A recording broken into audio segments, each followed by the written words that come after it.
Je veux juste rappeler que ce n'est pas une situation spécifique de la Côte d'Ivoire. Même quand vous prenez les pays occidentaux, vous prenez même les pays qui sont des exemples en matière de développement, mais on a les mêmes problématiques. La France, où nous avons des taux d'inflation qui ont explosé. Vous avez aujourd'hui la Turquie, plus de 50%. Vous avez le Canada, vous avez les États-Unis. Ce sont les mêmes problématiques en matière d'inflation. Vous avez aujourd'hui l'Afrique, l'UEMOA. Vous avez les mêmes problématiques en termes d'inflation. Il y a même une réunion des différents ministres. Oui, bien sûr, il y a une réunion de la CEDEAO sur la problématique de l'engrais dont les prix, je vous dis, ont atteint des niveaux jamais atteints. Plus de 630% d'hausse sur le prix de l'engrais. Donc ce sont des facteurs sur lesquels la prise en charge n'appelle pas de réponse conjoncturelle. Ce n'est pas possible. Je dis, demain, on ne peut pas répondre à une situation, je dirais, mondiale qui, aujourd'hui, impacte gravement l'ensemble des économies.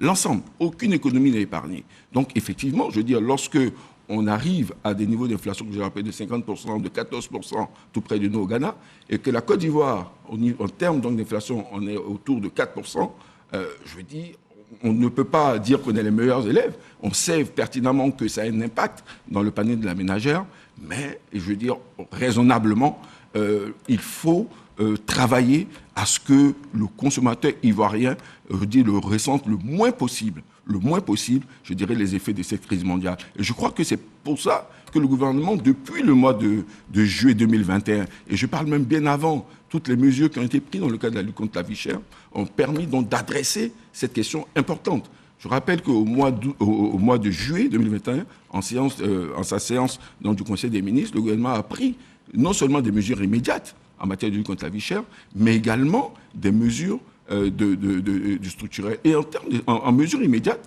il y a eu l'adressage de la question du prix de l'huile. Aujourd'hui, vous voyez que sur l'huile, effectivement, il y a eu, je dirais, une concertation permanente avec les acteurs pour permettre, je dirais, qui nous ont amenés à ce niveau d'augmentation de l'huile qui, raisonnablement, est de 10% sur l'ensemble des formats. Mais lorsqu'on sait que sur le marché international, le prix de l'huile a pris plus de 66%, lorsqu'on sait que le prix payé aux paysans a pris plus de 30%, le prix de l'huile de palme brute, parce qu'aujourd'hui, les revenus des paysans sont passés de 61 francs le kilo en prix de Borchamp à 80 francs le kilo au Borchamp.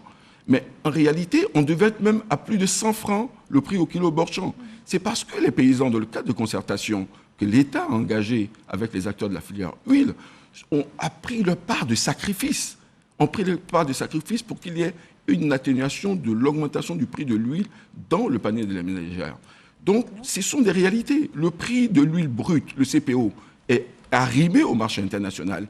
Nous sommes passés d'un prix de 497 000 francs la tonne à aujourd'hui plus de 620 000 francs la tonne. Et je vous assure, c'est parce que ce cadre de concertation dans lequel l'État a mis en place a permis d'éviter d'atteindre les 800 000 qui sont aujourd'hui l'arrimage au marché international. Donc, en réalité, lorsque vous avez 66% de hausse sur le marché international, sur le cours mondial de l'huile, vous avez en Côte d'Ivoire plus de 30% de hausse sur les revenus des paysans, vous avez en Côte d'Ivoire plus de 25% sur le prix de la matière première, qui est donc l'huile de palme brute, bien évidemment, l'effet collatéral sera une augmentation du prix à la consommation. Mais le prix à la consommation, je dirais, aujourd'hui, il a été quand même atténué à 10%, mais c'est le prix aussi à payer pour pouvoir préserver notre outil de production.